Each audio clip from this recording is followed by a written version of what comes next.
मुख्यमंत्र्यांकडून मराठवाड्यामधील मदत कार्याच्या स्थितीचा आढावा. सर्व जिल्हाधिकाऱ्यांना प्रत्यक्ष फील्डवर राहण्याच्या सूचना. स्थानिक प्रशासनाशी समन्वय साधत आणि सतर्क राहून काम करण्याचे आदेश.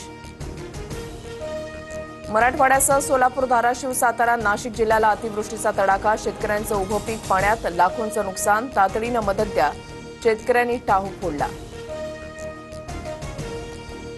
सरसकट पंचनामे करा. नियमांवर बोट ठेवून लोकांना त्रास होईल असं वागू नका. मुख्यमंत्र्यांचे जिल्हाधिकाऱ्यांना आदेश. तसंच जनावरांच्या चाऱ्याची सोय करण्याचे निर्देश.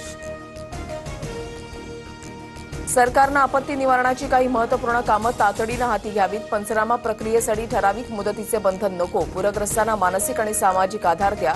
शरद पवारांच्या सरकारकडे 5 मागण्या. राज्यामध्ये आज मुंबई, नाशिक, पालघर, ठाणे, पुणे, रायगड जिल्ह्याला ऑरेंज अलर्ट जारी.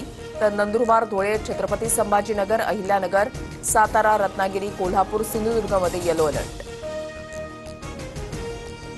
पालघर आणि छत्रपती संभाजीनगरमध्ये शाळांना आज सुट्टी. मुसळधार पावसानं संभाजीनगरमधील शेतीचं मोठं नुकसान. एमआयडीसीमधील कंपन्यांना सर्वाधिक फटका. तर पालघरमधील सर्व नदी नाले तुडुंब. अहिल्यानगर जिल्ह्यामध्ये अतिवृष्टीमुळे दोघांचा बळी. सीना नदीला आलेल्या पुराचं पाणी घरांमध्ये शिरल्यानं जनजीवन विस्कळीत. बाजारपेठा पाण्याखाली. तर शेवगावच्या देवटाकळी शिवारात पुरात अडकलेल्यांचं हेलिकॉप्टरनं रेस्क्यू. नाशिक शहरासह जिल्ह्यामध्ये पावसाचा थैमान. गोदाघाटामध्ये पूरस्थिती. मंदिरं पाण्याखाली. येवला, निफाडसह अनेक तालुक्यामध्ये जनजीवन विस्कळीत. गंगापूर धरणातून 10,998 क्युसेकनं विसर्ग. सतर्कतेचा इशारा. छत्रपती संभाजीनगरच्या गंगापूर तालुक्यामध्ये ढगफुटी सदृश्य पाऊस. जायकवाडी धरणाचे 27 दरवाजांमधून 2.25 लाख क्युसेकनं पाण्याचा मोठा विसर्ग. पैठण शहरातील अनेक सखोल भागामध्ये पाणी साचलं. सोलापुरात पूरग्रस्तांना 10 किलो गहू तांदळासह तूर डाळ ही देणार. बुधवारपासून बाधिताच्या खात्यामध्ये 10,000 रुपये आणि विद्यार्थ्यांना मोफत पुस्तकं मिळणार. जिल्हाधिकारी कुमार आशीर्वाद यांची माहिती.